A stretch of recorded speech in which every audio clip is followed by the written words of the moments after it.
Good afternoon. I'd like to call to order the February 4th meeting of the Murrieta City Council.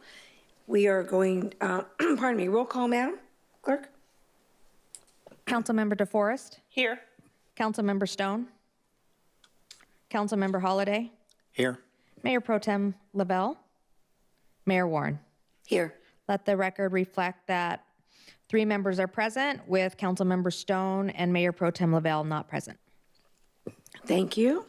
Madam City Clerk, do we have any public comments on closed session items only? We do not have any public comments, Madam Mayor. Would you please be kind to go over the closed session agenda and public comments?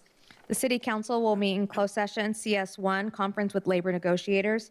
You will conduct a closed session pursuant to Government Code Section 54957.6, with the City Manager, City Attorney, City Negotiators regarding labor negotiations with Murrieta General Employees Association, Murrieta Supervisors Association, Murrieta Police Officers Association, the Murrieta Police Management Association, and the Murrieta Firefighters Association, the Murrieta Fire Management Association, and the Murrieta Management Professional and Confidential Employees.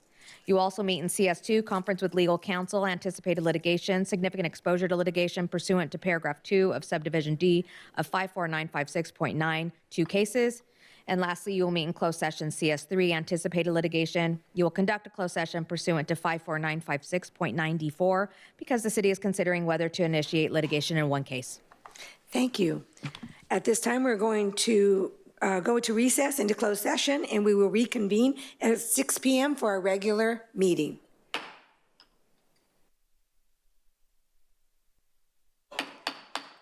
Good evening, everyone.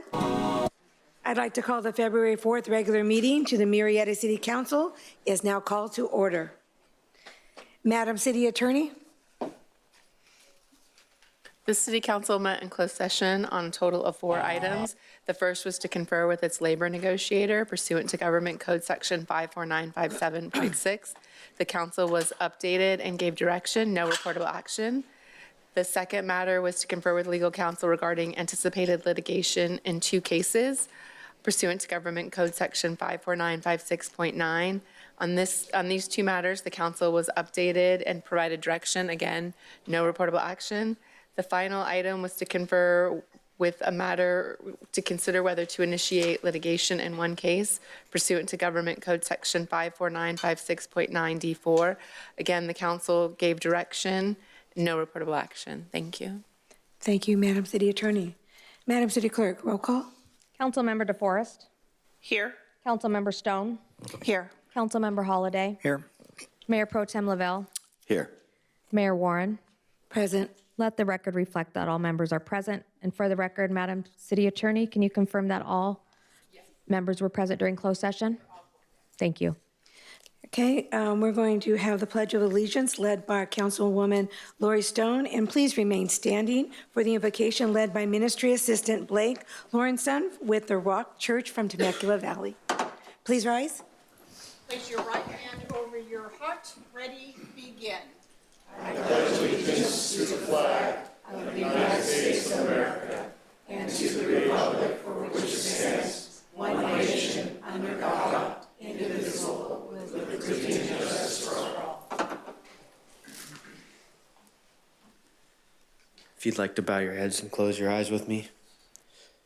Father, we thank you for this time. We thank you that we can live in a country where your name can be lifted high. We ask that your Spirit would be Lord in this place. We ask that you'd bless us with wisdom and guidance. We thank you for our leaders. We thank you for every official making decisions. We thank you for your freedom. We just ask that you would lead us, you would guide us, you would still every heart and calm every mind. We thank you that we can trust you, that we can speak to you because of your Son. We ask that you would allow us to walk in your gifts. Allow us to bless the people of this city with your gifts. We trust you. We praise you in your precious name. Amen. Amen.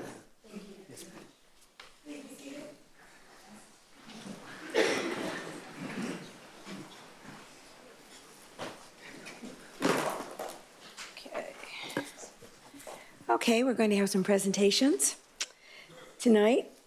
I thought she was coming over to talk to me. Tonight, we will be having the outgoing commissioner recognition, where we will have the opportunity to say thank you to all of our outgoing commissioners who have volunteered their time to improving the Murrieta community through their time, knowledge, and support.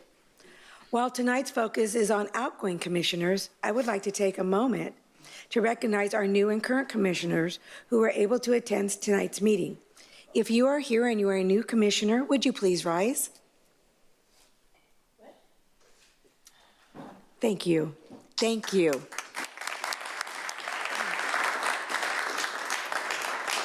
Thank you for your commitment and willingness to serve. We look forward to the work you are going to be doing in the future and our staff can achieve together. If you could please join us for the reception in the lobby and then see me because I have a special city pin to give our incoming commissioners. Now we'll move on to our outgoing commissioners. I understand that not all of our commissioners are able to attend tonight, but we would like to acknowledge their dedication and commitment. And then we will start with Mayor Pro Tem Lavelle. Thank you, Mayor Warren. First, outgoing, we have Mr. Fisher. I'm proud to say that I was on the Planning Commission when he came back to us, and my first impression of Mr. Fisher was the absolute professionalism and passion he had for the city. You were around in some very interesting meetings, and I truly looked to you for guidance and a voice of solidarity. And I have nothing but the best memories of you, and I thank you for your service to the city and your impression on me specifically. Thank you very much. Mr. Fisher, would you like to come up and say a few words? A few? Oh, I should have said, would you like to say some words? 3 minutes. 3 minutes. 3 minutes, start the timer. No, I just want to thank the city of Murrieta. I've been here now 13 years and have volunteered all 13 years. This is my second time on the Planning Commission, and I couldn't be happier with all that they have given me. The knowledge, the compadre, the relationships that you develop when you are a commissioner and you're volunteering your services. I would recommend anybody who can volunteer to volunteer. This is the great city. It is one of the best cities, and it is the best city in Riverside County, but I take it that it's the best city in California. And I just want to thank everybody for their partnership, for their help, for their education, and for the knowledge I gained in the 13 years of volunteering, but especially in the Planning Commission and working with all of the city planners and the city commissioners. Jared was a great friend of mine during the time I was there, and I just appreciate everything that everybody did to help me be successful. Thank you very much. Don't go away. I have a little something for you. Would my colleagues please join me? I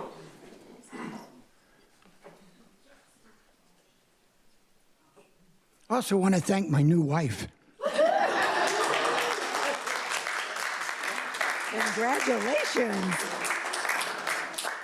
Welcome, Mrs. Fisher. On behalf of a very grateful city, thank you for all you have done to make our city awesome. Thank you very much.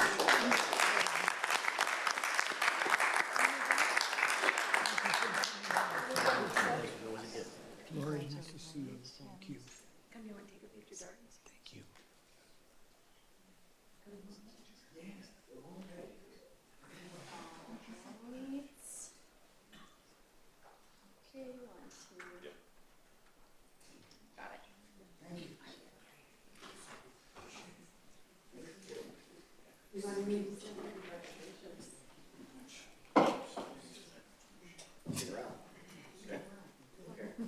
It's our exercise program.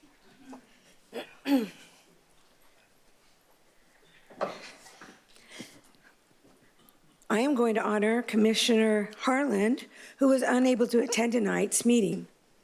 Was first appointed to the Planning Commission in 2021. With his background in business, he focused on supporting local businesses and was an advocate for public engagement with our community. Let's give him a round of applause for his dedicated service.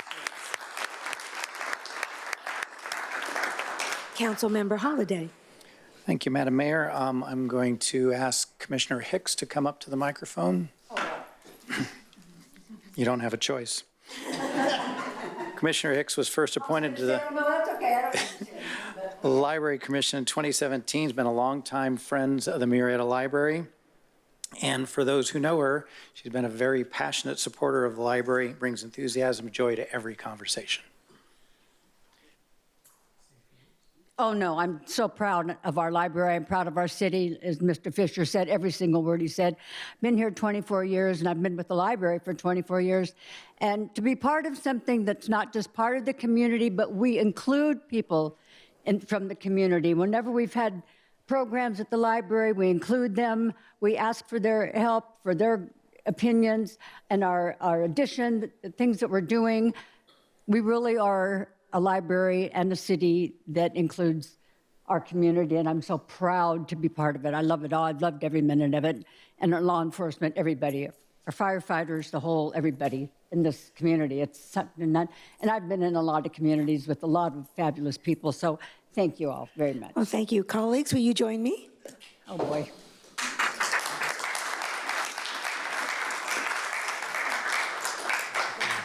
Appreciate it. Thank you. Thank you. Good to see you. Thank you, too. Oh, thank you, darling. Thank you. Hi, kid. Hey, there's nothing better than hugs and loves, you know? Mrs. Hicks, on behalf of your 24 years of dedicated service to our wonderful community, thank you for making our community awesome. Thank you very much. Thank you.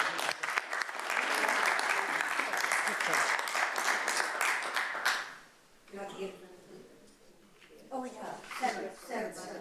Center by the Round, 1, 2, 3.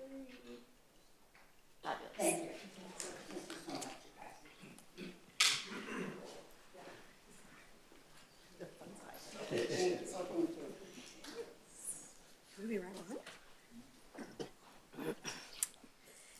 It's back to me.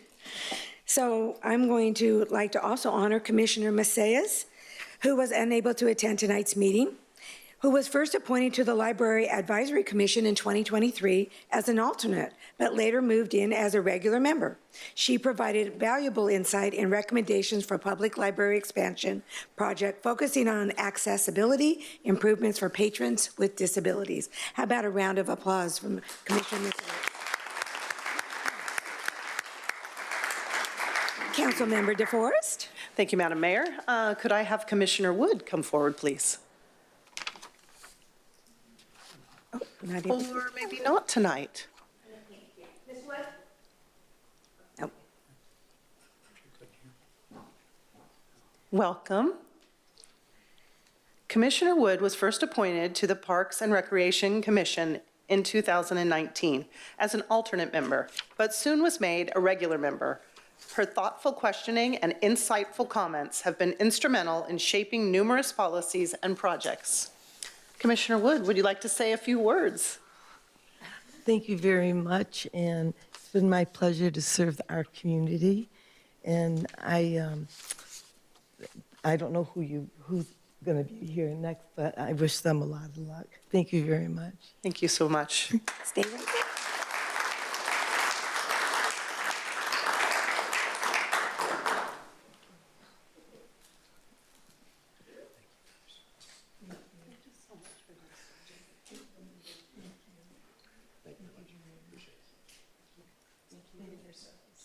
Ms. Wood, thank you so much for your service to our community. You too, along with everybody else, has made our community awesome. And we know that your dedicated service is making our community worth everybody coming here because it's so sweet and wonderful. So thank you.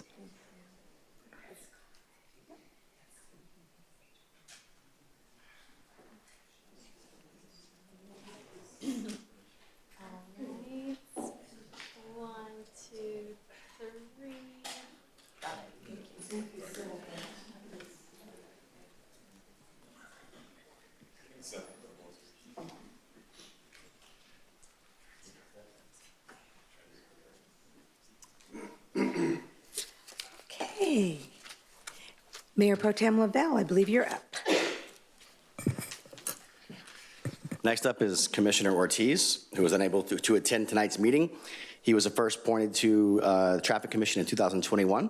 His efforts in addressing traffic concerns and advocating for safer roadways have benefited our residents and will have a lasting impact for years to come. So thank you, Commissioner Ortiz.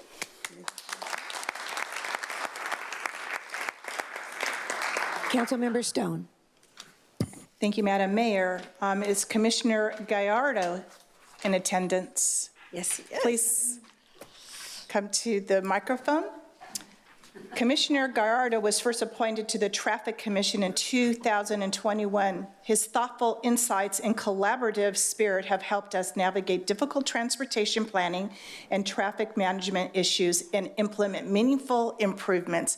So thank you so much for your years of dedication to our city. If you'd like to say a few words. Sure, thank you. Hey, good evening, everybody. Thank you for putting this together for us. I've only been a Murrieta resident for 6 years, so, I figured that, coming to a new city, I had to serve the community and be involved in civic service. And I thought, what better way than to apply for a role in the Parks and Recreation Committee. But I ended up in traffic for some reason, right? And it was great. It was a good time. It was a really good learning experience. Got to, interact a lot with the civil engineers for the city, the city clerks who kept me in line when I had that center seat for a little bit, and obviously with the traffic police officers who were a big, big part of that commission. So just want to thank the city for the opportunity, and thank you all for putting this together. It was a great time.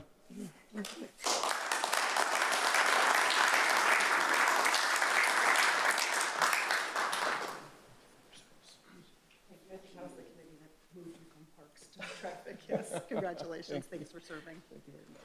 Hello. Hello. How are you? It's great to see you too. Thank you. Appreciate it. Thank you again. No, it was a primary. I'm going to scoop over. Let me do that now. Come back up here. So I want to say thank you as a traffic commissioner. When I started out, it's a very important job, and it's something that shapes how our people come and go from home to work to playing and enjoying the city. And it takes a lot of hard work to work on that traffic commission. So I thank you from the bottom of my heart. So thank you for your service. Thank you very much. Appreciate it.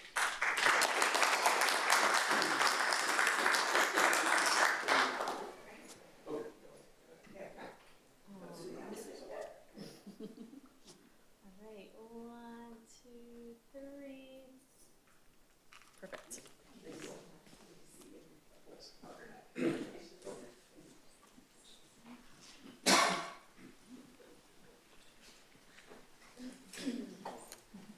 So now, I thought it would be really nice if we took a 10-minute break and we have a little reception in the lobby area to honor our outgoing commissioners. We'll invite everyone to join us. And then if commissioners that are outgoing, please don't forget to grab your gift. And the new commissioners, please come and see me for your new city pins. So we will adjourn for about 10 minutes. Thank you.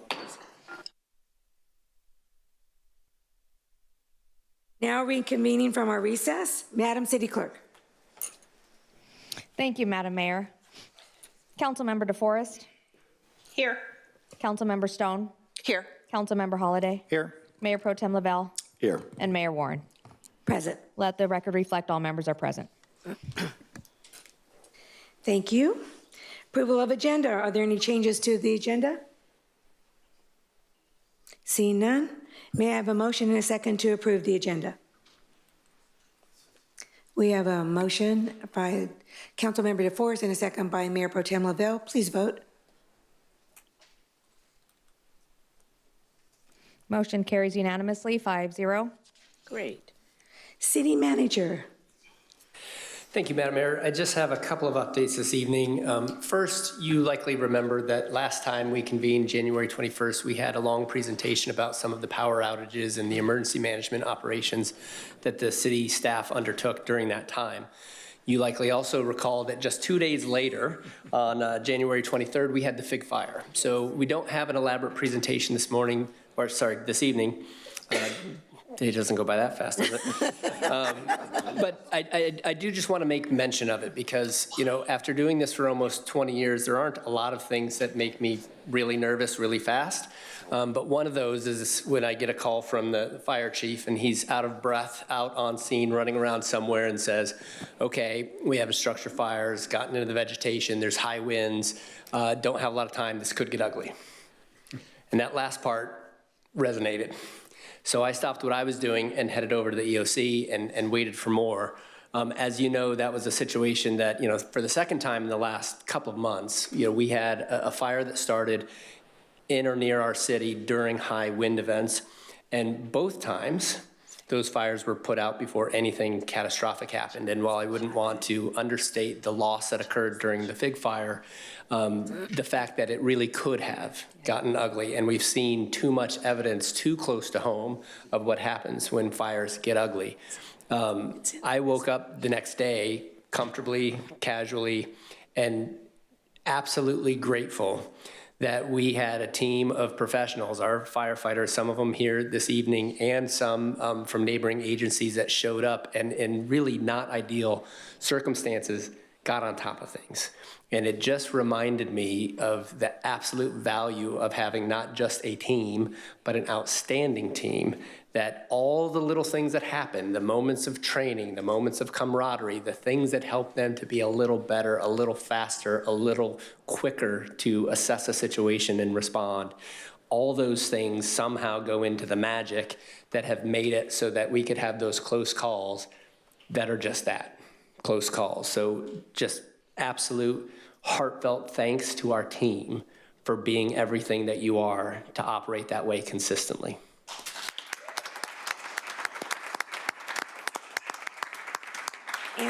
And City Manager, if I might add to that, I also want to thank our police department.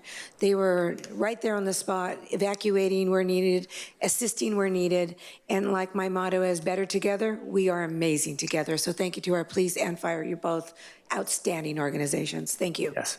I would be remiss to not also mention some of the staff members that got together in our EOC. We got together pretty quickly. Our role was somewhat, I don't want to say insignificant, but by comparison to what was occurring in the field, we were there to provide support. But not knowing if this could go bad fast, we had to prepare. So we were doing things like opening our community center and bringing in resources in the event that we needed to shelter. We stood up a phone line. We had to provide water and other support and food for our firefighters in the field. And we had a lot of people show up quickly. Some of them left their homes 30, 45 minutes away, turned around on a dime to come back. And we even had team members like members of our clerk's team that were held over in the office a little later than usual working on budgets, and they all showed up. Some of them have never practiced in our EOC before, but there they were on the phones doing whatever they could do to help. And that kind of team also, that same morning, just reminded me of the value of the little things that happen that make it so that people don't kind of grimace and pause and wait and drag their feet and come back in, but stop what they're doing, get together, and do whatever hard work is necessary to provide that support. So all in all, I just think it was a great example of the team working together and all of those little pieces adding up in the big moments. And then the last thing, wouldn't want to leave you and the community without a community update. So we've got Christina Davies, our public information officer, to tell us about a few of the things to get excited about here in Murrieta. Well, who loves to get rid of some hazardous waste? So we do have a couple events coming up. Murrieta Market Nights is coming up. And I know if you look at your phone, the weather app might have a little bit of rain happening. Keeping an eye on that, talking with Market Nights, they will make that decision ultimately if it will be canceled because of rain, but every hour the app likes to change a little bit. So keeping an eye on that. And then we have the household hazardous waste collection. That's happening on the 15th, and that is going to be in the back parking lot of City Hall. And this is for Riverside County residents, not just Murrieta residents, so Riverside County residents. If you want more information, you can go to rcwaste.org/HHW, and that will give you all the information for what is accepted. I think the common question that I get is, do you accept sharps? And the answer is yes. So if you have medication and any sort of sharps, those do have to be properly sealed though. All right, and then my next is just my last slide, I believe. That is just our murrietaca.gov/jobs. So if you're looking for a career with the city of Murrieta, you can look at some of the jobs. And then to stay connected with us, we do have our monthly newsletter. We have Coffee with the City, and that information can be found on murrietaca.gov/connect. That is it. Thank you, Madam Mayor. That concludes my updates. Thank you very much. Now we're going to move on to governing body, commission, committee, board reports. Governing body reports is the opportunity for the City Council to provide a brief report on conferences, seminars, and committees and/or board meetings they attend. Reports shall not exceed more than 3 minutes. Councilmember DeForest. Thank you, Madam Mayor. I did not attend any commissions or committees at this time, but I'd just like to say thank you to city staff and police, and especially our amazing fire department. I was one of those ready, set evacuees on the west side, looking at the fire from my patio. Thank you again for all the information. I got 3 texts, and those were coming out from Genesee, which everything was working. I was on watch duty. That was amazing and feeding lots of information.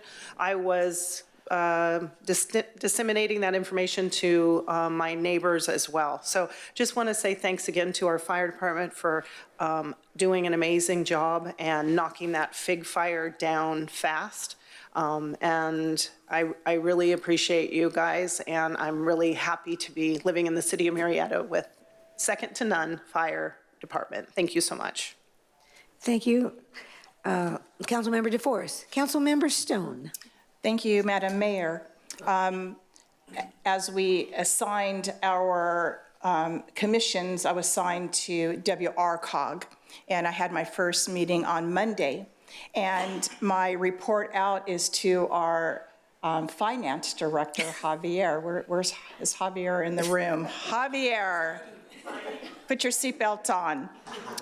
Our dues increased by close to $12,000 per year. I was the only elected in the room with approximately about 20 plus electeds, and I voted no on the dues increase. That concludes my report, Madam Mayor. And on that note, we will move on to Councilmember Holliday. Thank you, Madam Mayor. I attended yesterday the Riverside Regional Conservation Alliance, which is implements the multi-species habitat conservation plan. We did purchase another parcel. 24 was a good year for purchasing parcels, rapidly gaining towards that ultimate goal of 500,000 acres conserved in Riverside County. That's all I have. Thank you. Mayor Pro Tem John Lavelle. Thank you, Mayor. I have no updates. Kind of want to echo what Councilwoman DeForest had mentioned. My gym's right on Elm Street. I got a text about the fire. I texted to my wife, and we had everyone out of there and cleared up that area, I think, within 3 minutes. So thank you for the diligence and the very steadfast attention to those fires. And that's all. Thank you. I go to a lot of meetings. I don't know what these guys are doing, but I go to a lot of meetings. On January the 22nd, I attended Southwest Elected Leaders Collaborative along with Councilwoman Stone. She forgot that one. And on the 22nd, that same day, I went to a T-Now meeting. On the next day, I went to the RTA. I'm the second vice chair, so I went to the board meeting and then the commission meeting. Then I went, the following week, I went to the RCTC Budget and Implementation Committee meeting, and following that meeting, I went to the RCTC Interstate 15 Ad Hoc Committee meeting. There are no agenda items they're all being brought forward to the big board meeting, so I'll have more at our next meeting. But I will let you know that last week I attended the League of California Cities Mayors and Council Members Academy. I learned a lot. I learned what to do and what not to do, and I'm trying to follow all that protocol. Don't hold me to it, but I will do my very best. It was very well received to go there. It's an excellent conference, and I'm glad that I took the time to be there. So that takes care of that. We're going to move on to public comments. Madam City Clerk. Any person may address the governing bodies on any subject pertaining to city business. Normally, no action may be considered or taken by the governing bodies on any matter not listed on the agenda. Each speaker will be limited to 3 minutes. Veronica Rodriguez.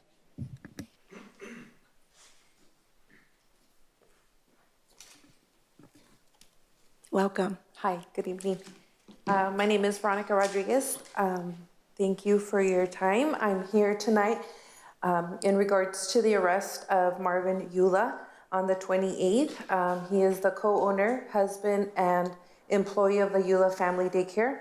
My son had been attending that daycare since 2019. Following his arrest in regards to lewd act on children that attended the daycare, I have the following questions, only because as of today, we have never been told by anyone, not the police department, anyone from the schools. My questions are, what is set in place when a tragedy like this happens?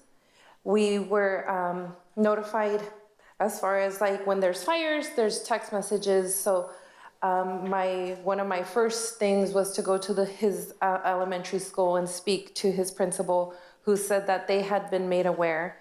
But again, we were never made aware. We actually had to Google. We were sent a text message by the daycare provider letting us know that they were closing for unforeseen reasons, but we're never given any notification that this arrest took place while our children were at the daycare. We were never notified as far as if the schools or any children that were affected or could have potentially been victims were sought out, whether in schools, in the neighborhood. I'd like to know what our city can do to communicate anything that happens as far as a tragedy of that. I know it's very different than like the Fig Fire. We did get text messages and we were able, my daughter attends Mesa, and we were at the school and we're able to get out very quickly out of the area. But I would like something implemented, or know how we get something like that implemented to communicate something of that nature to the schools, to the principals, to the community, to other parents that might not know of the severity that happened while their children were present or somewhere that they attended. Chief Henry, would you like to step out into the foyer and talk to her, please? I would appreciate it. Thank you. Thank you very much.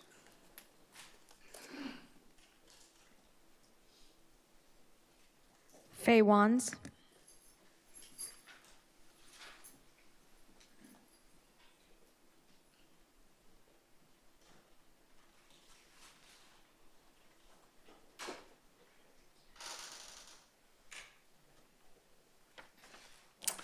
Thank you. Good evening, Mayor and Council. I came here tonight to talk about the water that has been diverted from Central and Southern California and the wildfires that just occurred. Back in the late 1970s or early 1980s, water was withheld from the Imperial Valley to save a little fish called the smelt. When this happened, the farmers didn't have enough water for irrigation, so they had to let their crops die. And we became dependent on other nations for a lot of our produce that had been grown here. Now fast forward to the present time. Once again, water was diverted from the same land, plus a lot more from Southern California. This was done to protect that same little fish. The water was diverted to the ocean instead of Southern and Central California. And now the state has torn down 4 dams to help the spawning of the salmon. We were unable to supply enough water to fight the fires because of the lack of water. Governor Newsom cut the budget for either fire prevention or fire departments, I'm not sure how it was written, by $100 million. That money could have been used to clean the forest floor of dry and/or dead shrubs. It is my understanding they didn't do this because they wanted to save a bush from extinction. Now, federal money may be withheld from our state if we don't cull the dead brush from our forest floors. I'm asking everybody to please call our state senators and representatives to let them know we have all the water, that we need to have all the water that was diverted to be restored to its it's been a long time, be restored to the original flow. The people of California need the water. Thank you. Alex Kowalski.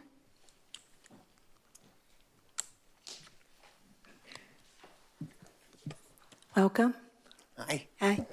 All right. Good morning, or good evening now, everybody at City Council. It's his fault. It's 5 o'clock somewhere, right? My name's Alex Kowalski. I run the Family Fun Fest that happened in Lake Elsinore last year. As some that might recall, Mr. Lavelle and Ms. Stone participated in our dunk tank this last year. We had 15,000 people that attended that over the course of 3 days. This year, we are kicking it up a notch. We are doing it over 7 nights. Each night is now themed specifically in mind for kids and families in the community. We have a Swift night, an 80s, 90s, and Today night, a college night, a patriotic night, a Mardi Gras, my personal favorite, which is halfway to Halloween, where we can do trick-or-treating in May. And then you can't live in this area without doing a country night for some reason.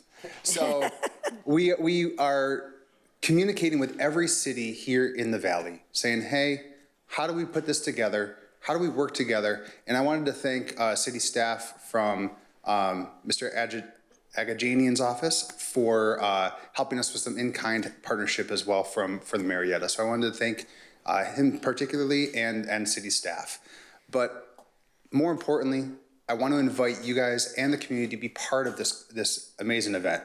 We want this to be a flagship tentpole event, rivaled to in years to come from the OC Fair to the LA Fair, whatever fair it is, the San Diego Fair. We want to make something cool here in the Valley in Southwest Riverside County where people can be part of it and have a fun, affordable, family-friendly event.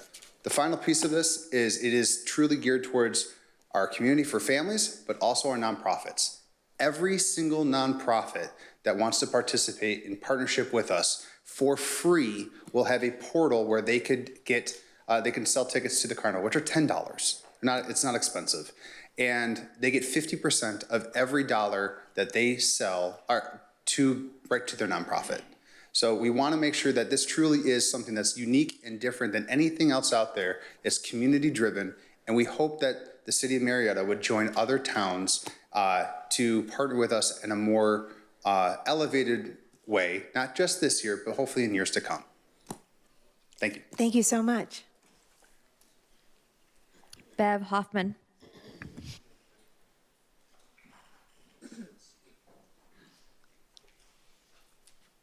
Welcome. Thank you. Good evening. On behalf of Temple Beth Emet of Temecula Valley, the newest conservative Jewish temple in Southwest Riverside County, I would like to invite you and the community to participate in our tree planting ceremony at 10:30 in the morning, Thursday, February 13th, to celebrate Tu B'Shvat. Tu B'Shvat is the New Year for trees and is celebrated on the 15th of Shavat on the Jewish calendar, which this year falls on February 13th. We'll be planting a sycamore tree at Los Alamos Sports Park, and our goal is to plant a new tree each year, whether it be at the same park or at a different park, but definitely one every year. I hope to see you all there. Could you give us the time again? 10:30. Thank you. And if you're unable to make that one, we will also be doing the same thing at 2 o'clock in in Temecula at the Duck Pond. Okay, thank you so much for the information. Kevin Kuhn.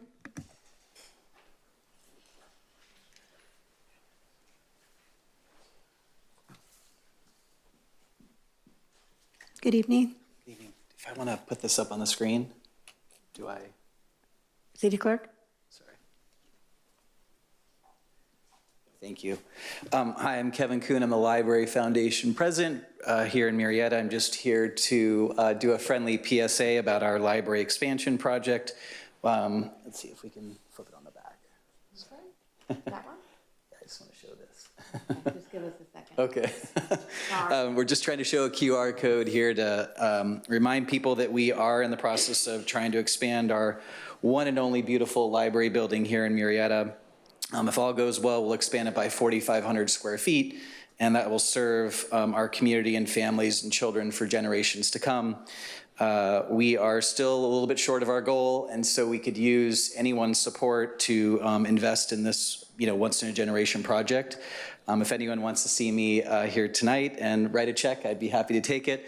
We're also going to be launching a grassroots campaign. You'll see signs pop up all across the city reminding people about this opportunity. And we've just launched a campaign on GoFundMe. So find us on there as well. That's pretty much it. Thank you. Thank you. I hope everybody donates because Okay, it's thank you. needed. Okay. Thank you so very much. Okay, thank you. That concludes public comments. Madam Mayor? Thank you. We have now come to the item is our consent calendar. Items on the consent calendar are considered routine and may be enacted by one motion and vote. There will be no discussion of these items unless specific items are removed from the consent calendar for separate motions. Are there any other requests from City Council to pull any consent calendar item for discussion or abstain from voting? Seeing none, Madam Clerk, are there any members of the public requesting to speak on a consent calendar item? Seeing none. Thank you. Can I please have a motion and a second? And I do. We have a motion by John Lavelle, Mayor Pro Tem, and Councilmember Ron Holliday. Please cast your votes.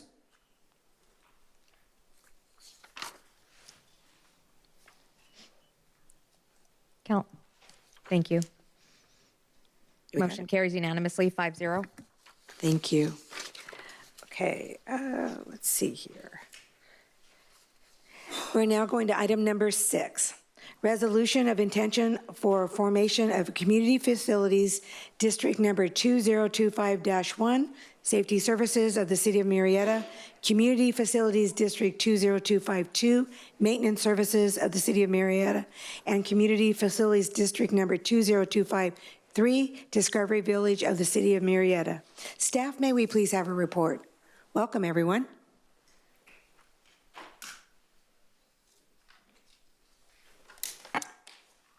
Good evening. Excuse me. Honorable Mayor, City Council members. Tonight's presentation is associated with the resolution of intention regarding the formation of 3 community facilities districts. CFD 2025-1 for public safety services, 2025-2 for public facilities maintenance services, 2025-3 for public improvements. The landowner of the Discovery Village, a residential development, has submitted petitions for the formation of these three CFDs, which are also included in the report.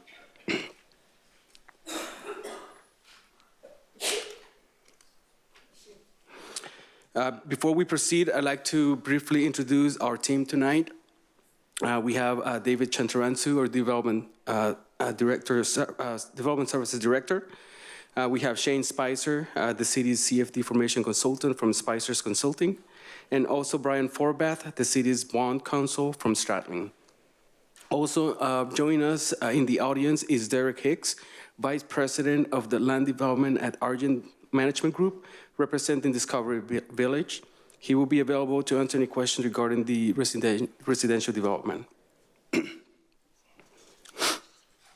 Today's agenda will cover the following items. A brief explanation of what Community Facility District is, a review of prior actions related to the city's CFD policy and actions specific to this residential development, details about Discovery Village development, the CFD formation process, and each of the proposed CFDs. We'll take a look at the future steps in the process, and lastly, a summary of the recommendations from this report.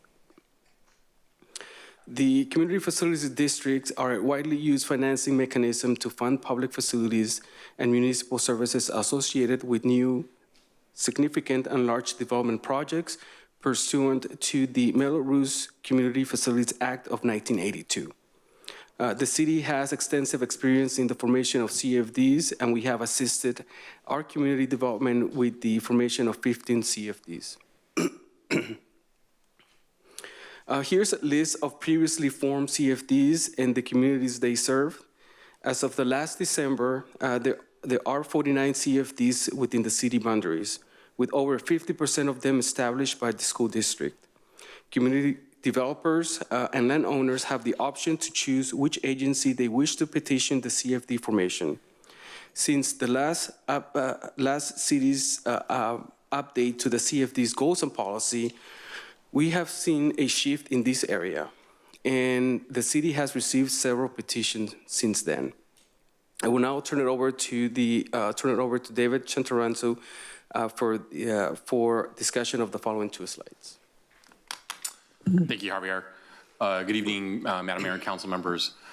In 2003, to take advantage of the financing opportunities that Melrose and Community Facilities District provided pursuant to state law, the City Council adopted a policy to establish the parameters, guidelines for the land secured financing policy. So with the original adoption in 2003, it was subsequently amended in 2016 just to provide some additional guidance to staff as to when the policy would be used and the parameters again of the financing. And then as recently as 2023, you may recall that staff brought an updated financing policy, which essentially would facilitate the establishment of the proposed Community Facilities District.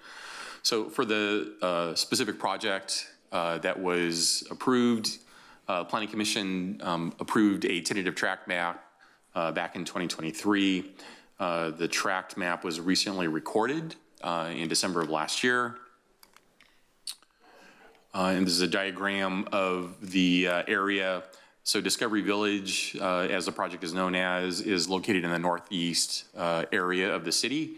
So it is south of Loma Linda, located off of the 215 with Baxter and Whitewood Road as cross streets. So the project size is 54 acres with about 23 acres planned for development. Currently, the Planning Division staff is evaluating a development proposal with a mix of 363 residential units.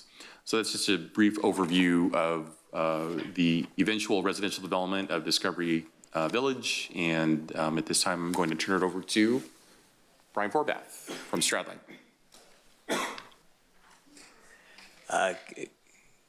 Good evening, Mayor Warren, council members. Good to be with you this evening. So just a kind of sort of a quick summary of the formation process here. Tonight is the first step should the council decide to move forward to form the CFD. To date, the developer has signed a petition, or 3 petitions in this case, for the 3 separate CFDs requesting that the council take proceedings to form the CFDs on their behalf, and has made a deposit with the city to pay for the city staff and consultant costs associated with the formations of the CFD. So tonight is the first step forward, and what those are for each of the 3 CFDs, there's resolutions of intention to establish the CFD, and in the case of CFD 2005-3, there's a resolution of determined intent to incur bonded indebtedness, also to issue bonds at some point in the future. Should the council decide to move forward with the resolutions tonight, you would be calling a public hearing to be held on April 1st. And at that point in time, before you would be a CFD report, some other documents, a waiver submitted by the developer, waiving certain election law proceedings, et cetera, to allow an election to be held on that same evening as the public hearing. So should the council decide to move forward with the formation of the CFD on April 1st, there would be an election that would be held immediately thereafter after the close of the public hearing, at which the landowners who are, assuming that there are no registered voters within the boundaries of the CFD, which We believe there will not be, and we'll get a certificate from the County Register of Voters certifying that. The landowners would be the eligible voters, and they would have one vote for each acre or portion thereof that they own property within the CFD. And at that point in time, after the election, you all would certify the election results, introduce an ordinance authorizing the levy of the special tax, and at that point in time, the CFD is formed and a notice of special tax lien, or in this case, 3 different notices of special tax lien, would encumber the property within the districts. And then at some point in the future, as development proceeds, the services tax that we're going to talk, Mr. Spicer is going to talk about in a minute, would begin to be levied on developed property within the CFDs. And at some point in time, when development is sufficient, the developer will likely come back to the city and request that bonds are issued on behalf of the developer to finance the infrastructure improvements that are authorized by the CFD. And then those special taxes would go to pay debt service on the bonds. And then again, the city would administer the CFD through the maturity of the bond transaction, which would be roughly 30 years. I'll hand this back over to Mr. Spicer. Good evening, Mayor Warren, Mayor Pro Tem Lavelle, and Council. Yes, so the 3 CFDs before you are all involving Discovery Village. And as you may recall, when we initially discussed some policy changes, one of the criteria was to find that project in order to bring forward for these services districts to begin the ability for the city to collect for services for public safety, police and fire, and enhanced maintenance services. So we're going to start with the first district, which is the facility CFD. And as Javier had mentioned, the city had received a number of inquiries for CFD formation after the city council had adopted amended goals and policies, noting that it is the city's will and desire to provide that enhanced public safety services. And in such, the need was, especially for this project, to evaluate how that could be accommodated, given that this project had already had a Eastern Municipal Water District formed on it. So in order to accommodate that, there was a request to allow for the facility CFD to factor in those service costs while establishing a special tax rate in order to fund facilities. So as Mr. Forbath had mentioned, these CFDs are formed under the Mello-Roos Act. CFD 25-3 has special taxes ranging between $3,000 and $4,700. And it's important to note with the effective tax rate of 2.0, which is within the city's guidelines, which is also consistent with what tax rates were previously established with the Eastern Municipal Water District. The maximum bonded indebtedness is estimated at $27.5 million to finance approximately $20 million in facility financing. And these bond proceeds will go to pay for public facilities such as streets, sidewalks, drainage, lighting, water and sewer facilities, and city and water district mitigation fees. The second CFD is for maintenance services. It's important to know that this is a very similar maintenance instrument that the city has been utilizing with the landscape and lighting district.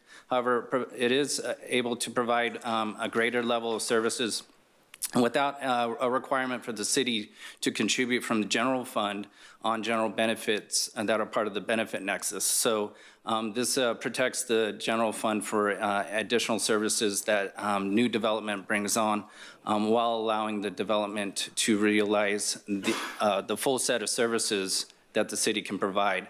These services include landscape maintenance, lighting, as well as street sweeping, pavement management, which is definitely beneficial for the community to realize that.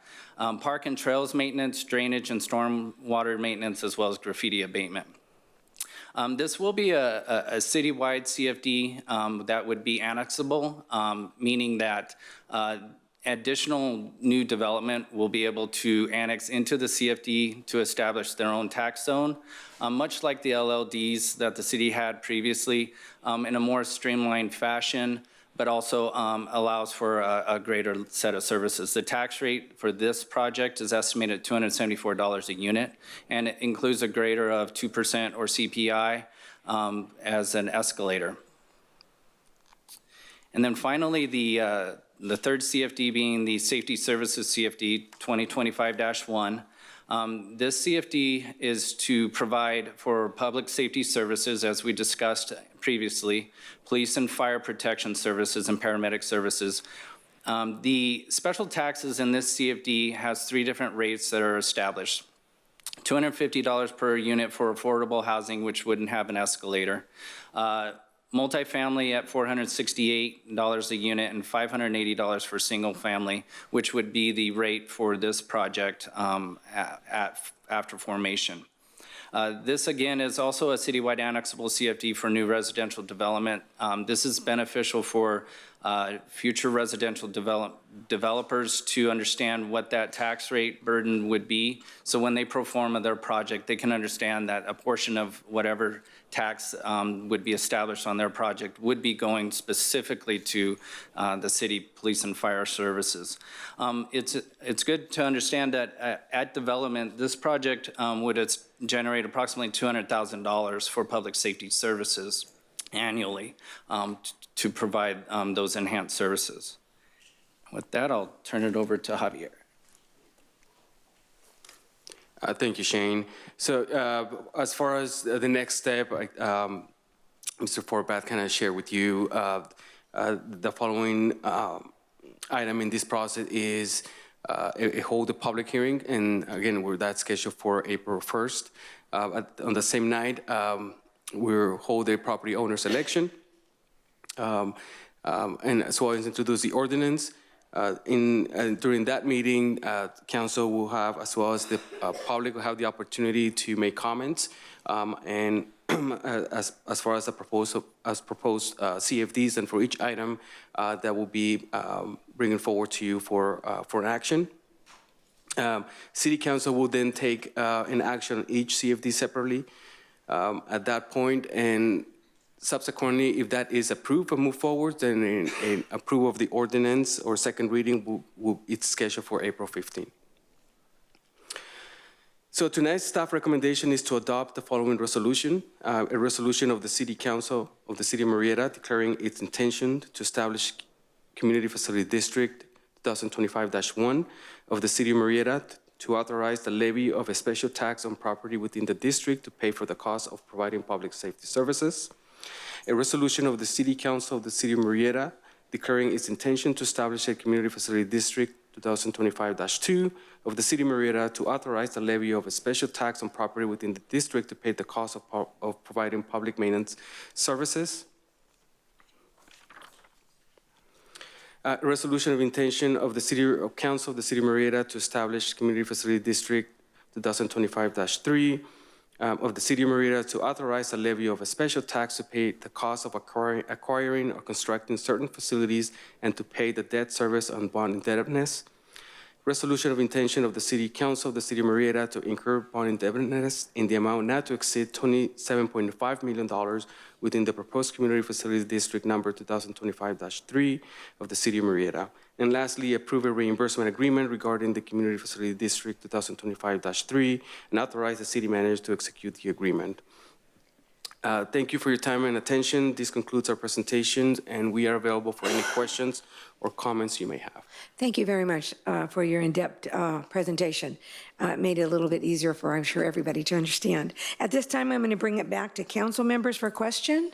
Do I have anybody in the queue? No? Does anybody want to speak on this? Questions? Yes. Oh, thank you. Councilmember Stone. Thank you, Mayor. I'd like to go back to the public hearing for a vote on April the 1st. You're talking about the landowner. We're talking about one landowner that's going to be voting on all of this. Is that correct? That's correct. Whoever is the owner of record will be the one who's authorized. I just want the residents to understand we're talking about one landowner. And also, Mayor, as the presiding officer of this meeting, I'd like to request that we do a separate vote on all the resolutions, please. Madam City Clerk, do I need consensus for that? You can gain consensus, sure. Fellow council members? She wants to do it individually instead of all together. That's fine. Instead of a slate, I like to do it individually. Okay, thank you. Thank you, Madam Mayor. Any other questions? No, hearing none. Hang on, you're next. Mayor Pro Tem Lavelle. Thank you, Mayor. One question, maybe two. This is the first CFD we have passed or we're looking at since the since we dove into the escalator discussion that we addressed, I think, last year. Is that correct? So this is the first CFD associated with public safety services and as well as public facilities maintenance services. However, we have established CFD primarily for public facilities improvements for 15 prior developments. But with the escalators, I remember we had some issues with some of the CFDs not having escalators. Okay, built in. Thank you. Yes. So I believe what you're referring to is the landscape and lighting districts, which is a separate funding mechanism. And yes, we have, and we still have some of those with no escalator. Okay. I think that's all I have for now. Thank you. Thank you, Mayor Pro Tem. Councilmember DeForest. Thank you, Madam Mayor. Could you just elaborate a little bit on the funding service? It will not affect any residents' current property tax or anything. It's only affecting that parcel. For the citywide public safety services and maintenance services, that would only apply to future developments and does not impact any of the existing developments. Right. So just the development occurring right now, what we're talking about is Discovery Village. Correct. Okay. The other question I have is, what is the cost to the city to do this? As far as going through the process of formation, there is no fiscal impact to the city. The cost associated with the formation, the process, the paperwork, it's all being reimbursed by the developer. All right. And if we have this bond of $27 million, is that going to change our bonding capacity as a city? I'm going to defer that to Brian Forbath. No, Councilmember DeForest, it will not. The bonds will be payable solely from special taxes levied on property within the district. There is no pledge or lien or promise of the city to use any general funds for the payment of the bonds. And the bond offering documents that investors take will expressly state that to investors, that you're to only look to the security of the special taxes and the property within the district. All right. Thank you so much. I appreciate you answering my questions. I have a couple, just I want to make sure that I understand correctly. The bonds are a 30-year bond, and those will go away after 30 years if they're paid off and on time, which I would assume they would be, which would then come off of the property taxes of those homeowners within that development, correct? That's correct. Right. The CFDs for the public safety and one for the maintenance will remain on as a fee to maintain their areas, common areas and things like that, maintenance, sidewalks, lighting, and to take care of public safety. Is that correct? Those will be ongoing with an escalator. The bond will be off the books after 30 years, and that will come off their taxes. Is that correct? That is correct on both. Okay, I want to make sure I understood. Do I have any other further questions right now for Councilmember Holliday? Thank you, Madam Mayor. Do you know what disclosures are made to the future homeowners of these projects as far as that question that the mayor asked, as far as when those bonds come off and some that do not come off? Yes, so statutorily, the developers are required to provide disclosures to the homeowners as part of their escrows. And so that'll be disclosed to the property owners as part of their purchase of the properties. But is that like one of those disclosures that's like 10 pages long in small print that you never read? You know, I don't know if the developer here wants to answer it, but it's usually like a 2-page thing. It's not voluminous, but to be honest with you, there's 3 different taxes here. So I imagine there's 3 different CFDs, and there could be very well disclosure as to the public safety, disclosure as to the maintenance, and disclosure as to the bond. But it will delineate the fact that the bond one is 30 years and that the other 2 are in perpetuity. Yeah, so just to clarify exactly, so the bond one is the special taxes will be levied for as long as bonds are outstanding. CFD bonds that we issue are 30 years in term. There is a potential that we could issue bonds, next year or 2 years from now, but development at the time won't support all 27 million of the bonded indebtedness. So what we would do is issue another series of bonds a year later that would then pick up the rest of it. So when we say 30 years, the bond year's 30 years, but it could be 32, 33 years in total. 30 years from issuance. Correct. Whatever Yes. that is. Yes. But the other two are not bonds. They're not The other bonds. two are special taxes that are going to be on the property in perpetuity. Correct. And that'll be disclosed. Correct. Thank you. Yes. And so we're going to just reiterate one more time that this tax or fees are not being put upon any other homeowners in the city, only this district or this development. Is that correct? That is absolutely correct. Only this development will be paying these special taxes. And again, the public safety and the maintenance taxes have designated other areas of the city as future annexation areas that future developers could annex into. But none of those future areas are subject to the tax until they do annex in and the city council approves that annexation. And anybody that would like to purchase a home or property in that development will be told that all about these fees prior to them signing on the dotted line. The developers are statutorily required to do that. Thank you. Do you have any more questions from council? Seeing none, any public comments?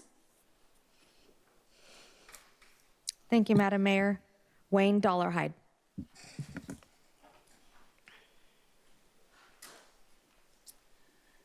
Good evening, Madam Mayor, council members, and city staff.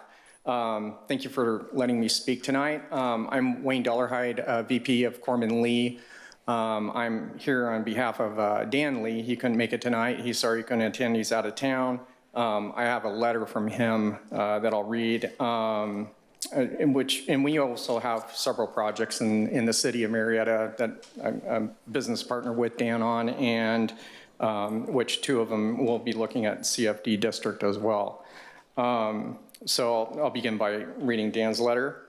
Dear honorable members of the Murrieta City Council, I'm writing to express my support for the continued use and expansion of community facility district CFDs within the city of Murrieta. As our city experiences growth and evolving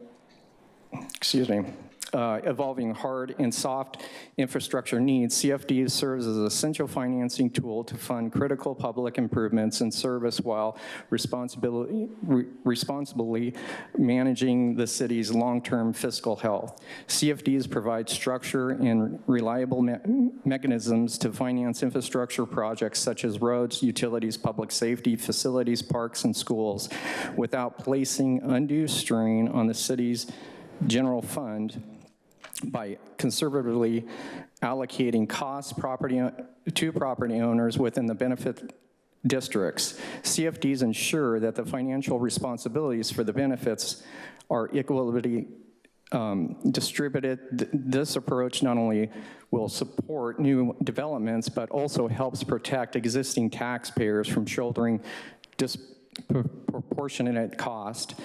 Furthermore, CFDs offer flexibility, ability to structure debt with provisions and gradual escalations, helping cities like Murrieta manage repayment schedules in alignment with projected revenues, growth, and community development. This ensures that the property values and tax bases increase, debt service obligations remain very conservative. By utilizing CFDs effectively, Murrieta can continue to attract talented city employees while maintaining fiscal responsibilities. I strongly encourage City Council to support the strategic use of community facility districts as a forward-looking solution to plan for the needs of the city of Murrieta. Thank you for your time, leadership, and commitment to Murrieta's continued growth and prosperity. To address the concerns of disclosures to homeowners, as developers, we're responsible to answer to the DRE. So the DRE reviews those disclosures and makes sure it's within the guidelines that are set by the DRE. So it's a very long process in dealing with the DRE, and they're very thorough in the contracts and so forth that they go through. Sorry, Thank you. I know I've run over That's fine. time. I was going to let you finish your so thought. much for your time. Appreciate it. Thank you very much. Madam City Clerk, any more public comments? Seeing none. Thank you. I'm going to bring it back to the council for discussion and any more questions you might have of staff. Councilmember Stone. Thank you, Madam Mayor. Ladies and gentlemen, if you've been following me for the last 4 years, I've been very consistent on my voting when it comes to fees and taxes. Tonight, I'm faced with a decision that makes me actually very angry, and that has to do with our public safety. It is unfair that our residents are the beneficiary of the unfunded mandates that are imposed on the backs of your shoulders from the state of California, especially our governor. With regards to an extra 30,000 people that are estimated to move to Murrieta because of the high density mandates that they've imposed on our city without us having the infrastructure put in place to accommodate our public safety, our schools, our roads, and et cetera. I've been fighting the state of California for the last 4 years with regards to widening our freeways, having the infrastructure that we need. And just like the public speaker spoke about earlier, is our governor is more worried about a fish than public safety and crime in our state. While I'm angry that I have to vote for this, now I have to put on my elected hat. As an elected official, my #1 priority is the safety of our residents, those that work in the city of Murrieta and those that visit Murrieta. So while I see on Facebook the negativity towards council and how we vote on issues, you have to remember that these issues are mandated on us, and if we don't do it, there are hefty, hefty fines. You're talking about $10,000 a door, a day. And while we continue to fight the state of California, again, my priority is making sure that you are safe. Our residents are safe, those that visit are safe, and those that work in Murrieta are safe. For the very first time, you will see my consistency will change because, again, I'm putting the welfare of our community first and also our public safety because of the unfunded mandates that are imposed on the backs of our residents. That concludes my comments, Madam Mayor. Thank you, Councilmember Stone. Councilmember DeForest. Another question for you all. We currently have community service districts in our city. Is that correct? Yes.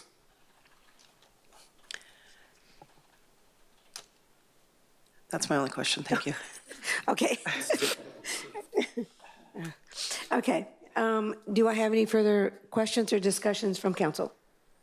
Seeing none, Madam City Clerk, could you please take care of the voting so that we do it in the proper order? Yes, Madam Mayor. Thank you. Are you calling for a vote, Madam Mayor? Yes, I am, please. Okay, so we are going to vote on Resolution 25-4805. Would you like me to read the title? Yes, please. A resolution of the City Council declaring its intention to establish CFD number 2025-1, Safety Services of the City of Murrieta to authorize a levy of a special tax on property within the district to pay the cost of providing public safety services. I have a first and a second, a motion by Dr. Lisa DeForest and a second by Ron Holliday. Any further discussion? Seeing none, please cast your ballot. Motion does carry on this one, 5-0. Please continue.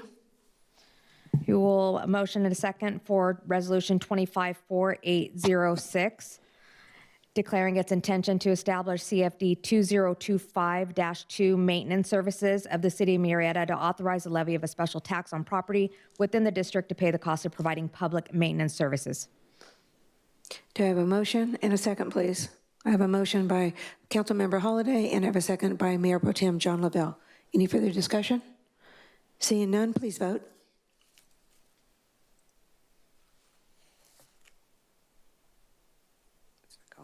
Here goes. There we go. Motion carries 4-1 with, my apologies, with Councilmember Stone dissenting. Thank you. Please continue. The next resolution will be 25-4808 to incur bonded indebtedness in an amount not to exceed $27.5 million within proposed CFD number 2025-3 Discovery Village of the City of Murrieta. Thank you. Do I have a motion and a second? I have a motion by Councilmember Holliday and a second by Dr. Lisa DeForest. Any further discussion? Seeing none, please cast your ballot. Motion carries 4-1 with Councilmember Stone dissenting. Thank you. Are we done with? And lastly, I last week? apologize. Okay. Yeah, and I just want to note for the record, you're casting your vote, not a ballot. Sorry. That's okay. That's next time. Approve a reimbursement agreement regarding the Community Facilities District 2025-3 Discovery Village and authorize the city manager to execute the agreement. Do I have a motion by Dr. Lisa DeForest and a second by Mayor Pro Tem John Lavelle. Please cast your vote. Motion carries 4-1 with Councilmember Stone dissenting. Thank you.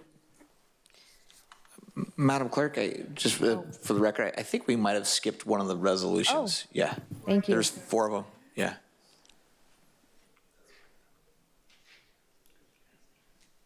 I have 254805 passing 5-0. 254806 passing. 254807. Oh, okay. So 254807, is that the one we're going to vote on, City Attorney? Yeah. And thank you, Mr. Forbath. Resolution of intention of the City Council of the City of Murrieta to establish CFD 2025-3 Discovery Village of the City of Murrieta to authorize the levy of a special tax to pay the costs of acquiring or constructing certain facilities and to pay debt service on bonded indebtedness. Okay, do I have a motion and a second?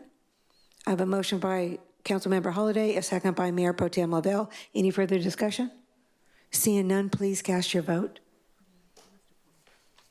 Was that Lavelle who did the second? I'm sorry, or Yes, DeForest? Mayor Pro Tem Lavelle. Thank you. At the same time. Yeah. Oh, okay. Okay, thank you. You're That was- faster. I got to the chair faster. Motion carries 4-1 with Councilmember Stone dissenting. Does that does. covers them. Thank you so very much. We're going to move on to item number 7, proposed resolution declaring the city's stance against anti-Semitism. Councilmember Stone, may we have a report, please? Thank you so much, Madam Mayor. Today, we still grieve and reel in the horror after the Murrieta massacre and the abduction of predominantly Israeli concert attendees on October 7, 2023 at the hands of Hamas. The deadliest attack on Jews since the Holocaust.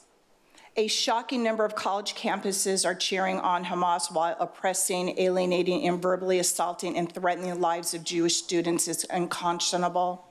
In addition, private property is also being destroyed. Today, we are dealing with a progressive anti-Semitism that has culturally not changed for many generations. Massacres are still happening. Groups are calling for the death of all Jews, the elimination of the state of Israel as we know it today. In my previous statement in December, I talked about a Stanford professor who was suspended for forcing Jewish students in 2 of his classes to stand in the corner while he called them colonizers. He shrugged off the deaths of only 6 million Jews in the Holocaust, called Hamas terrorists freedom fighters. A rabbi who spoke to the students who were in those classes said that they were left traumatized and dehumanized. I also spoke about UCLA, claims that it had no responsibility to protect the religious freedoms of its Jewish students because of the exclusion was engineered by third-party protesters. Protesters established checkpoints and require passerbys to wear specific wristbands to cross them. News reporting indicates that the encampment entrances were guarded by protesters, and the people who supported the existence of the State of Israel were kept out of the encampment. Protesters associated with the encampment directly interfered with the instructions by blocking students' pathways to classrooms and the library. Just a few weeks ago, anti-Israel groups at Columbia University flushed down cement in the toilets that entered the sewer lines, causing a profound cost to the university. Back in December, at our city council meeting, in my speech, and then also at the Holocaust Remembrance event, I addressed that college administrators who have put extremism ahead of education should lose their jobs. Our First Amendment rights are crucial, but the education is a privilege and not a right. And if you're studying in our country and express death or harm to our Jewish citizens, you should be expelled and returned to your native country immediately. President Trump will soon sign an executive order that marshals all federal resources to combat anti-Semitism and demands the deportation of anti-Semitic demonstrators who violate U.S. laws, including students on visas. Anti-Semitic incidents on campus have surged over 500% since December the 7th. I'd like to take credit that President Trump heard my words. In addition to my request to pass this resolution, I'm encouraging the Murrieta Unified School District, Mount San Jacinto College, and the California State University San Marcos to promptly adopt a resolution in protecting our students and faculty from any form of anti-Semitism, from acts of hate, verbally, physical violence, and the destruction of property. We must stand for what is right, and tonight, as your elected official and a community leader, I'm standing strong, and I am your voice. We live in a country that allows freedom of religion, and in the city of Murrieta, we welcome all religions that practice without discrimination, hate, and especially violence against others and property. Thank you, Madam Mayor. That concludes my comments. Thank you, Councilmember Stone. I'd like to bring it back to the council for questions. Do I have any questions? Nothing? I do have a question I just want to ask Councilmember Stone. Being that we are a local community, could we add to this that we stand against all hate? Absolutely. Absolutely. Yes. All hate. Madam Mayor, absolutely. Because I do believe that we are a good community and we welcome all people. And I'd like to see that we stand for goodness and we do not stand for hate. And I'd like to see if that could be added to our resolution. Absolutely. Thank you, Madam Mayor. Thank you. Any other questions from anybody here? I'll wait to hear. Okay. Okay, we'll bring it back to public comment. Madam City Clerk. Bev Hoffman.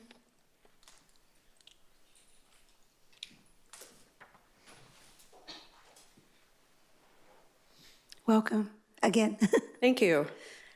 While anti-Semitism is definitely on the rise, anti-Semitism is not new to the area.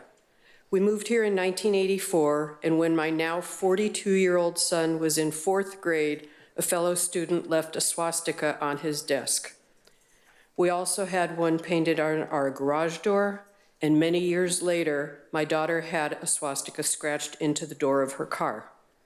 These actions were all deliberate acts of anti-Semitism, and when a 4th grade child performs such a vile act of hatred, one has to believe that it was learned in the home. While these acts seem minor in comparison to what others have endured, there is no place for anti-Semitism in this valley or anywhere else. I commend Councilperson Stone for bringing this issue to the council back in December and look forward to the council taking a stance against anti-Semitism by passing this proclamation, hopefully with a 5-0 vote. I also hope that by passing this proclamation, not only Temecula, Wildomar, Lake Elsinore, Menifee, and Canyon Lake follow suit, but every city throughout the country as well. Thank you. Thank you.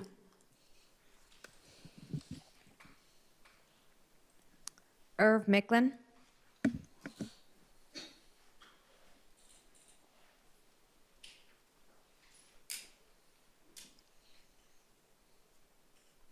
Welcome. Thank you. Good evening.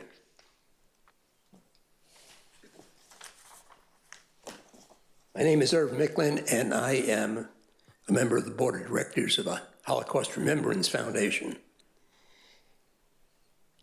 And our goal, and we are going to break ground this year, is to build a Holocaust educational memorial. The one comment I'd like to make that I hadn't thought about before comes from the mayor's question. The word hate obviously does apply, and it does fit. But the Holocaust and what's going on in the world today does not apply to all hate. It applies to Jews. There is no other country in the world that is targeted for complete obliteration.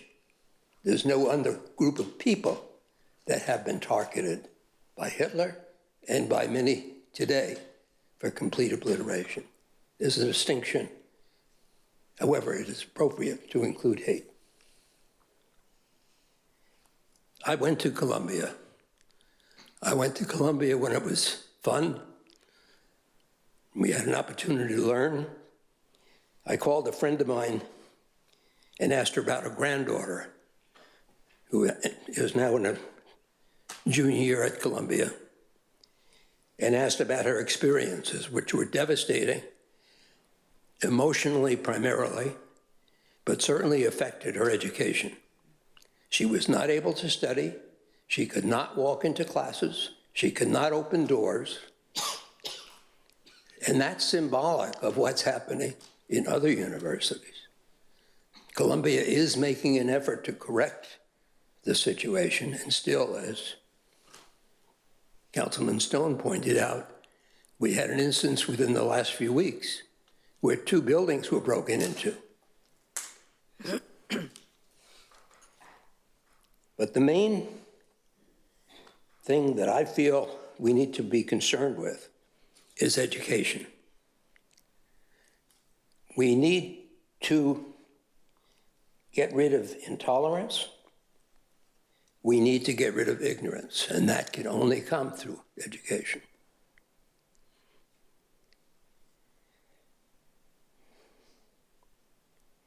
In Harvard, Rabbi Wolpe was given a 1-year assignment at the Divinity School and tried to bring sense to their policies. Harvard refused to do it. One of the finest literature professors in the country recently retired and was forced to retire because she couldn't agree with their policies. We have a lot of work to do, and this type of proclamation is clearly needed. Thank you. Thank you. You're welcome. Dick Hirschman.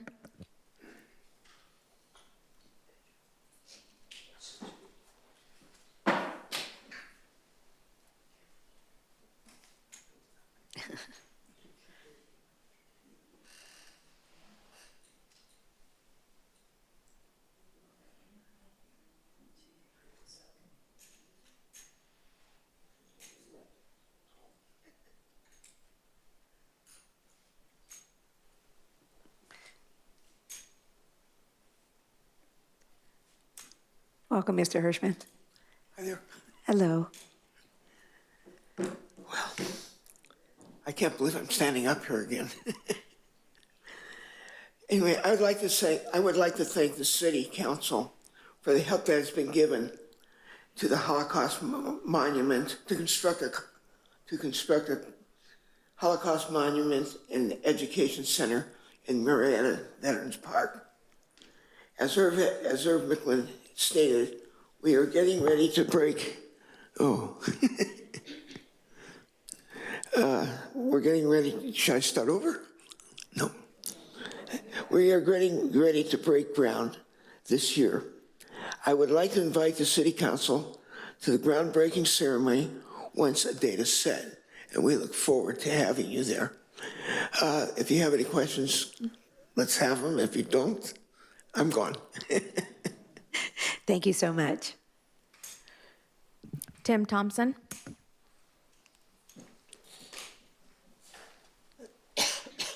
Welcome, Pastor Thompson. How are you? Good, how are you? Thank you. Fine. Thank you. Good evening, Madam Mayor, members of the council. I want to thank Councilwoman Stone for bringing this forward. I agree with Irv, what he said. This is it's a problem of education.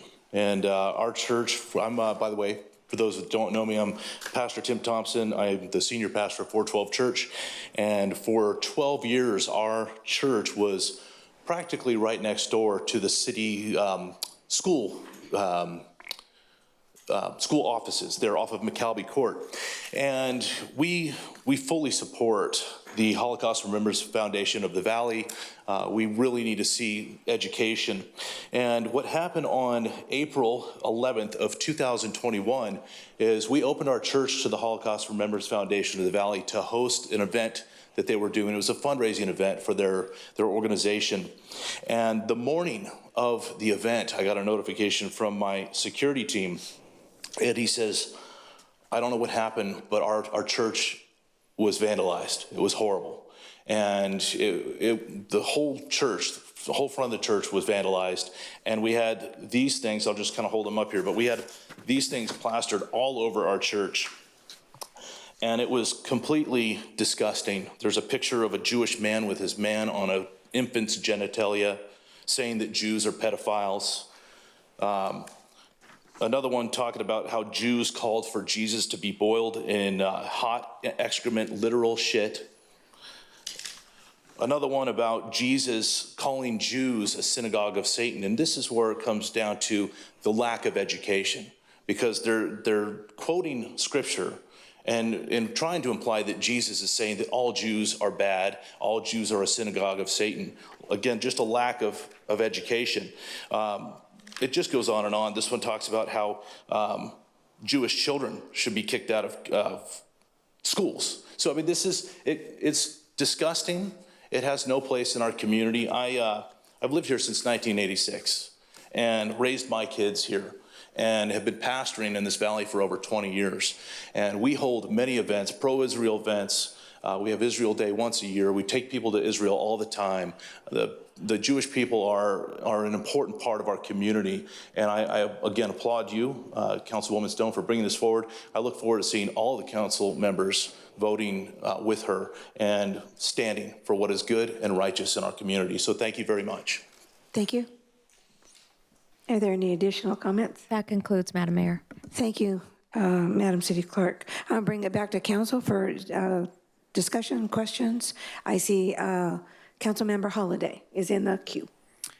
I also would like to thank Councilwoman Stone for bringing this forward. It saddens me, since I'm older than everyone else here on the dais, It saddens me that we are still dealing with this type of hate and this type of discrimination,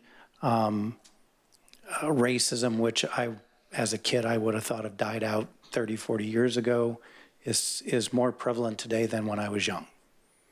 Anti-Semitism is more prevalent today than when I was young. And it's unfathomable to me that we're still dealing with this, and I support this 100%. Thank you, Councilmember Holliday. Councilmember DeForest. Thank you, Madam Mayor. I just want to thank everyone that came tonight and stayed through everything else to speak tonight. And I know as the city of Murrieta, we stand against all hate, especially anti-Semitism. We need to break ground, and I'm excited to hear there will be a groundbreaking. I have seen the diagram or the 3D proposed project for several years, and I can't wait to see it come to fruition. So thank you for bringing it forward and educating our youth on the horrors of the Holocaust. So thank you so much. Thank you, Dr. Foss. Mayor Pro Tem Lavelle. Thank you. Also want to kind of echo thank you to Councilwoman Stone's diligence in bringing this forward. I also fully support it.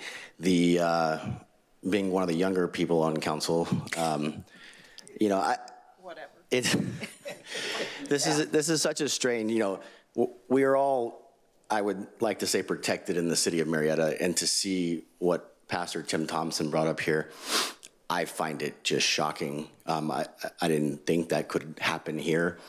And also the anti-Semitic concept being so what looks like popular outward facing to the rest from the rest of the world.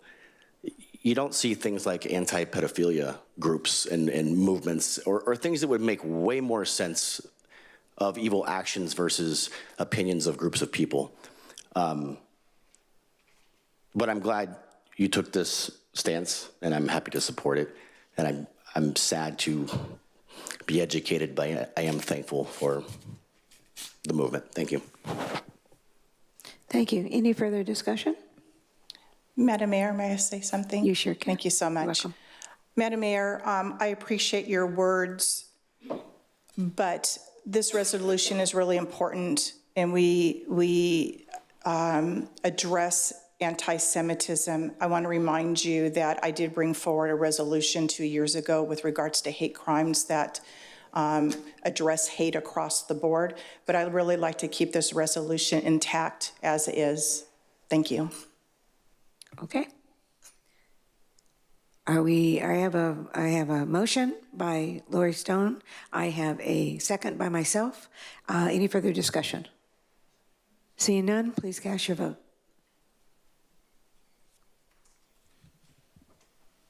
Motion carries unanimously, 5-0. Thank you very much.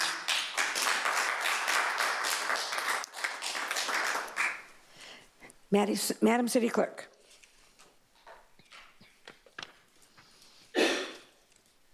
Thank you, Madam Mayor.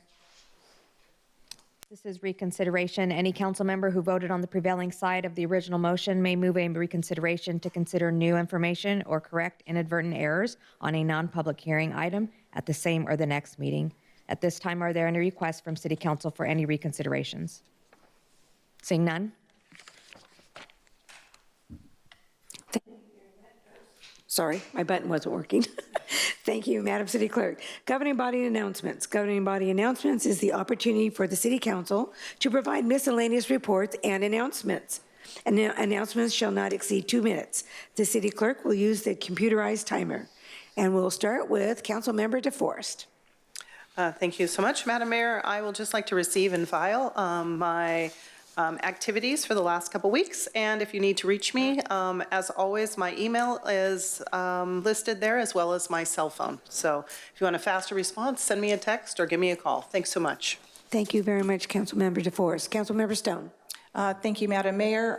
You can review my governing body announcements on our website, and I do want to add that I did attend the Southwest Leaders Collaborative. Thank you, Madam Mayor. Thank you, Councilmember Stone. Councilmember Holliday. Thank you, Madam Mayor. I attended the police department swearing in and promotion ceremony, which is always an enjoyable evening or afternoon to see some of our finest get promoted and some of the new members who are going to be trained to be the finest in the future. The same day, I also went to the Murrieta Chamber Mega Mixer up at the Storm Stadium. That meeting, that mixer was better attended than the previous 2 I had been to. Yeah, true. Ended up staying there much later than I wanted to, but there's a lot of great vendors, a lot of great people that showed up. That's right. And there was wine. Thank you so much, Councilmember Holliday. Mayor Pro Tem Lavelle. Thank you, Mayor. I also was there for at least half the police swearing-in ceremony. There were so many people getting in, I didn't have time to stay for the whole thing, which is a great thing to be witnessed of. I also went to the chamber networking breakfast. It was so long ago, I don't remember what I ate, but I know I was there. I got to attend the Temecula Valley Republican Women's Lunch, State of the City, with Mayor Warren here. And happy to say, other than not having more pickleball courts than Temecula, we outshined every other city that was there. And I also attended the firefighter stair climbing fundraiser, saw a few of the guys out there sweating, and what might have been the perfect day to be out there doing that type of thing, it was beautiful weather, but not to take away from the event and what it stood for and what they were doing it for. I thought it was, I think it's amazing every year. It attracts all kinds of great attention and increases traffic. And the one time, I think I'm okay with traffic. Did you climb? I wanted to climb, but I had to go to work, so I couldn't be red-faced all day. So I will get on the stair thing next year, and I will climb. Chief, did you hear that? Yes. Okay. Suit me up. Okay, What's good. Breathing apparatus? Yes. Oh, I got that right. See, acronyms. Very good. And then I attended a phone call with SCE for about an hour, learned nothing, was not happy, and don't think they have any more solutions than what they had from last year. And I find it interesting if anyone out here is getting those emails, tell us how we did with the fire outages, services. I voiced my opinion in that email response as well. So that's all I got. Thank you, Mayor Pro Tem Lavelle, and I'm going to turn off your microphone now. You're welcome. I was busy. I had the honor of attending the ribbon cutting for the neighborhood health in Murrieta, a new facility for underserved for healthcare. I also attended, along with Councilmember Stone, Daryl Vidal, our resident of our wonderful community, his newest book, Minecraft. It was a signing event at the Hot Springs, which was really fun. I was able to do my third mayor presentation at the Knowles Lady Society Luncheon, so I gave 3 mini State of the Cities in January. That was wonderful. Tended the boot, filled the boot and the stair climb.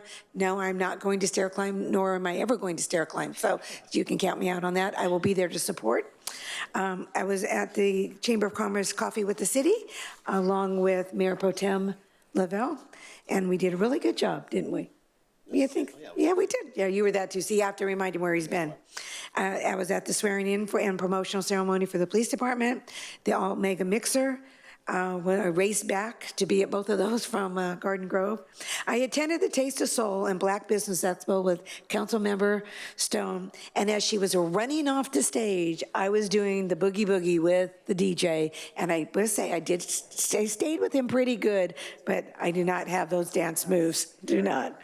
I also attended with some of our staff the Justice Matters dinner regarding human trafficking. And yesterday, I volunteered for 2 hours at Murrieta Elementary School, and that concludes my report. Let's see here, council members. Now we have requests to add or withdraw items for future agenda. Now is the time for council members to request or add, withdraw items from future agendas. There will be no discussion on the request. A brief, let me say that again, a brief explanation of the request may be given. The merit of the item being requested may not be discussed or debated. Now, are there any requests from my colleagues? Yes. Who said yes? Me. Oh, Dr. Lisa DeVorce. Thank you, Madam Mayor. To piggyback on Councilmember Lavelle, talking about Edison. So let's talk about Edison. It's been brought to my attention from probably 50 emails and phone calls from businesses along the corridor of Ivy Street. It seems like it might be from Jefferson all the way down to Washington. Not sure the boundaries, but the power will be turned off on Thursday, February 14th or February 13th from 6 a.m. until 1. I think that we need to look at a policy for when development is causing power outages of existing businesses. Then we need to look into a policy to make sure that we facilitate after hours service.